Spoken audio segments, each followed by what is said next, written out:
Good morning, Zio here, and today we're going to be doing the 8th installment of WoW versus Final Fantasy XIV, and we're going to be looking at the storefronts. So, grab yourself some coffee, sit back, relax, and let's get into it, shall we?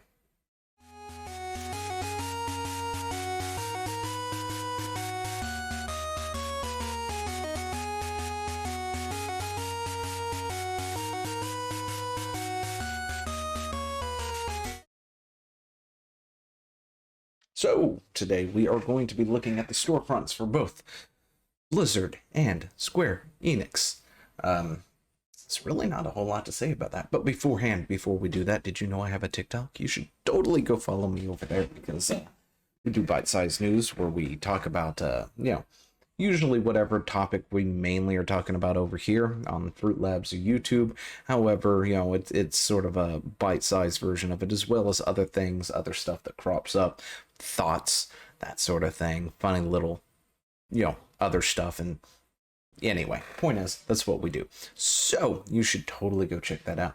Anyway, outside of that, we're going to be looking at the storefronts, and right here we have the Blizzard storefront where you can buy everything imaginable for Blizzard. Not really, but yeah. Sorry about that. But anyway, so Blizzard and Final Fantasy XIV each have a shop. However, Blizzard's is mostly full of mounts and toys and non-combat pets, while Final Fantasy XIV is filled with a bit of everything, including transmog and other stuff.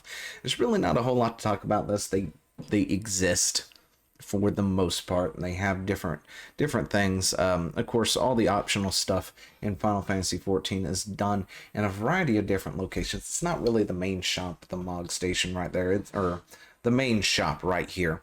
It's usually done through the Mog Station, and in my opinion, is cheaper. But I forgot to bring up the Mog Station, so. But yeah, than it is for, say, World of Warcraft here. But let's take a look. They've got transmog services now because they recently did this, which is okay. It's not the best thing in the world, but of course, their game services are in here, like Shadowlands character boosts. Ooh. They've got the whole WoW token, which we've talked about in the past. World of Warcraft WoW token, or World of Warcraft game time includes access to World of Warcraft, Burning Crusade, and WoW Classic. You've got the WoW token over here. Name change, guild services, transferring guilds and such. Faction changes, character transfer, race changes. And on the Final Fantasy front of this, which I don't have pulled up, unfortunately, these services, I believe, are much cheaper over there. Let me see. Do I have that? Is that actually in here somewhere? Maybe. I don't really quite remember if that's actually in this store or not. I should have looked that up before I started talking about it, but it is what it is. Anyway. Yeah. So they both have their storefronts. They got their ways to get monies and stuff out of you. Of course, there's a couple of toys here, which in game, which I ain't in game, so I can't actually look at it.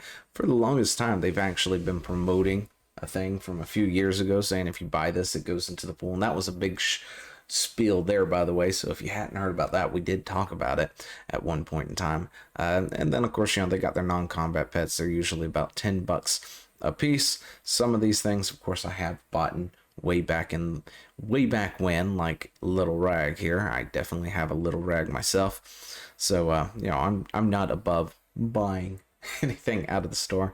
And of course, I also have the Celestial Steed, which is the first thing they ever came out with. Your sparkle ponies. But yeah, so that's what they've got. This is the WoW store. Now the Final Fantasy store also has a bunch of stuff in it, and this store is way more robust than the World of Warcraft one. As you can tell, we've just got things set up for all stuff here. But we can go through and we can just select what's new, what is currently new. These are going to be the new items that are currently on thing. Of course, they also have regular sales throughout the year, so you can get things at a much cheaper price. With with the different cells and stuff. But there's also a difference here too. World of Warcraft puts things and designs things for their storefront purely for their storefront.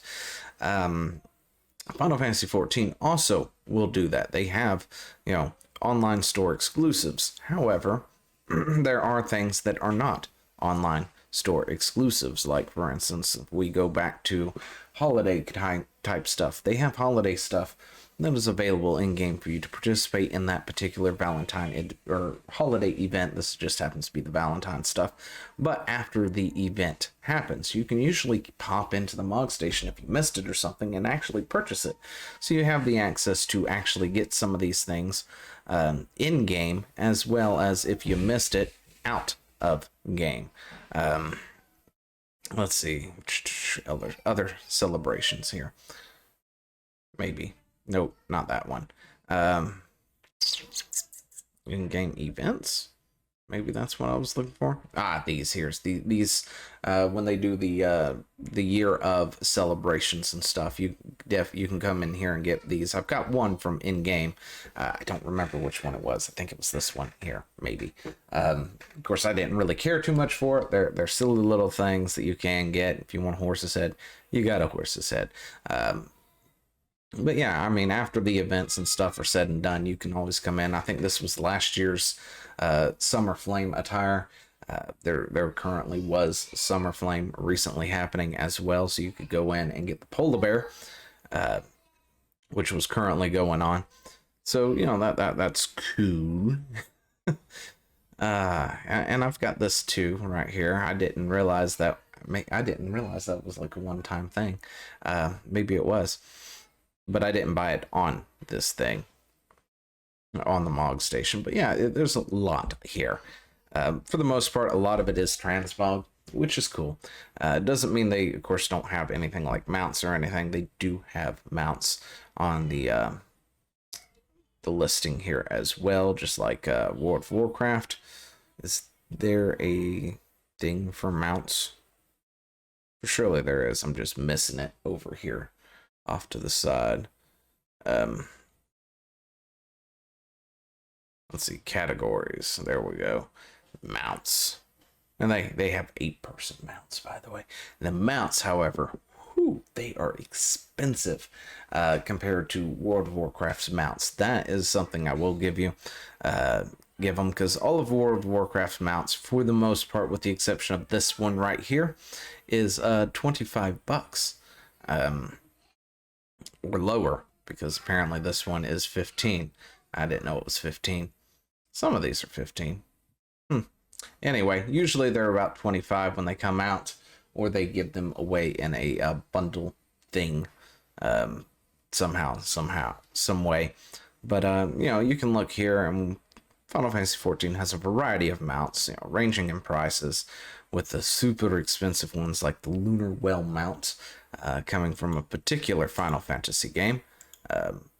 If I can actually, come on, really?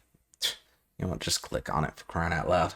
That can apparently seat, I think this one is an 8-person mount. An 8-person mount. But yeah, the Lunar Well is a thing from one of the Final Fantasy games where the characters essentially use it to travel to the moon. Think the next expansion.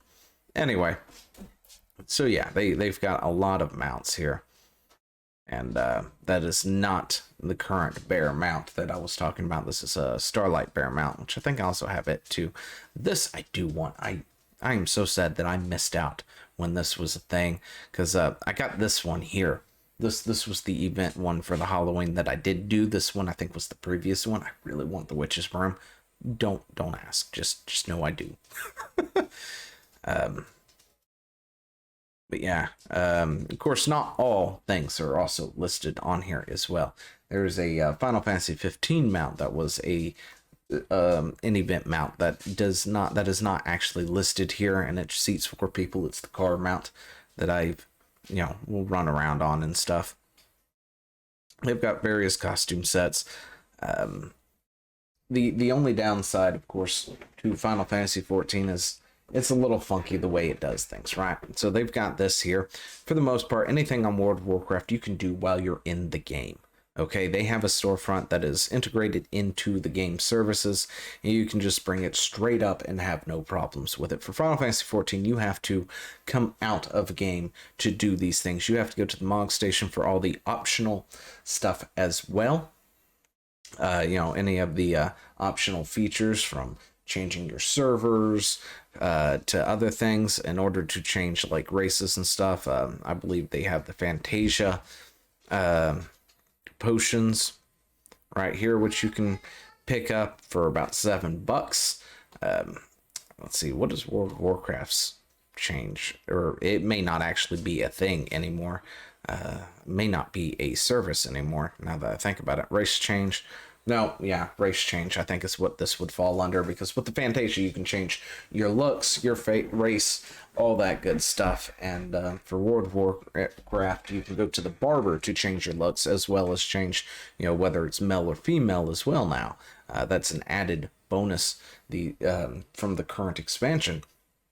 But to do a race change is going to be $25 on World of Warcraft. Meanwhile, for Final Fantasy XIV, it's like $7, right? And under the 20 bait, oh gosh, I got the hiccups. Under that $25 thing, you can go for $19.60 for 3 of these. So you can do some swapping and hopping. You can be a Lalafell, you can be a Makote, you can be whatever that is you feel like you want to be at the change for a cheaper price, to be totally honest, which is pretty cool. We've got minions. There's all sorts of different minions here that I did not even realize existed. There's an Aerith minion, a little panda bear. That's cool. I haven't even looked at these in a long time, and the dog is on the door for some reason. Is there something up there? Do you want out? I'll let you out after this. Starlight Celebrations. Anyway. Some different dyes. And there's plenty of dyes that are in the game as well. You can buy the metallic versions and such, which is kind of cool. Get metallic dyes. But yeah, other than that, there's not really a whole lot to talk about this. They both exist. Yeah, that's the big thing, right? They both exist. Final Fantasy XIV also has a skip potion kind of deal, where you can skip kind of like the whatever the heck it is that WoW has, the character boost, where you can skip all the story stuff up to a certain point as well. But yeah, I think that's about it. There's really not a whole lot to go into. They exist. The Final Fantasy XIV one is way more robust. However, doing certain things can be a bit confusing, because you have to log into this thing, right? Up here in the upper right, there's a login to log into your account to do it this way. And and when you're doing anything in the MOG station as well, requires you to log in and do it that way, unlike WoW, who lets you do it from pretty much in-game. You can open up the menu and go to the store in-game in WoW, and I think I really wish Final Fantasy XIV would implement such a thing, but apparently, from what I understand, the teams that handle the store are completely removed from the teams that handle the game. Therefore, they're not really integrated in that fashion, so they're two separate teams altogether. Anyway, that's all I got on this. Let me know what you think down in the comments below, and I will talk to you later. Hey, thanks for watching. Don't forget to leave a comment, smash that like button, and always subscribe for more. And of course, there are other videos floating around somewhere on the screen, so click one of those and see if you can find something that suits your fancy. Till then, I'll see you later. Bye.